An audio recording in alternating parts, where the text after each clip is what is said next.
হলদিয়ার কাছাকাছি যে এত সুন্দর একটা পিকনিক স্পট রয়েছে, না গেলে হয়তো জানতেই পারতাম না। হ্যালো, আমি মৌলি। আমার একটি ছোট্ট ব্লগে তোমাদের সকলকে স্বাগত। গত রবিবার আমি যেখানে কাজ করি, তো সেখান থেকেই একটা ছোট্ট পিকনিকের আয়োজন করা হয়েছিল।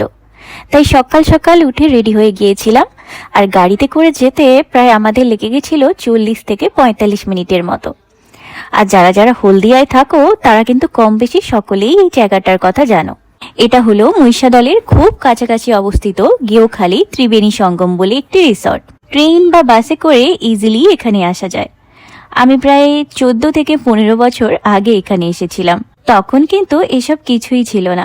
রিসর্টে কিন্তু রয়েছে সুন্দর থাকার ব্যবস্থা, টেন্ট টাইপের কিছু এরকম অ্যাকোমোডেশনও রয়েছে, আর রয়েছে বড় জলাশয় আর গাছপালা, সব মিলে ছোট্ট করে প্রকৃতির ছোঁয়া। সব থেকে বেস্ট পার্ট হলো এর একেবারে সামনেই রয়েছে নদী, যেখানে নৌকো করে নদীটাকে এক্সপ্লোরও করা যেতে পারে। রিসর্টের মধ্যে রয়েছে সুন্দর সুন্দর পিকনিক স্পট, আর পিকনিক সম্পর্কে ইনফরমেশনের জন্য তোমরা কিন্তু এই রিসর্টের সাথে যোগাযোগ করতে পারো।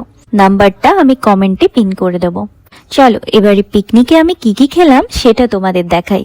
ব্রেকফাস্টে খেয়েছিলাম মটরশুঁটির কচুরি, আলুর দম, আর সাথে ছিল একটা সন্দেশ। লাঞ্চে প্রথমেই ছিল ফিশ ফ্রাই, তারপরে এলো ফ্রাইড রাইস, চিকেন কষা, আর শেষ পাতে ছিল চাটনি, পাঁপড়, দই, মিষ্টি, অনেক কিছু।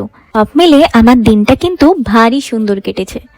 তবে শীত শেষ হওয়ার আগে কিন্তু তোমরা যারা পিকনিক স্পট খুঁজছো হলদিয়ার কাছাকাছি, তারা অবশ্যই এখানে যেও। আশা করি তোমাদেরও ভালো লাগবে।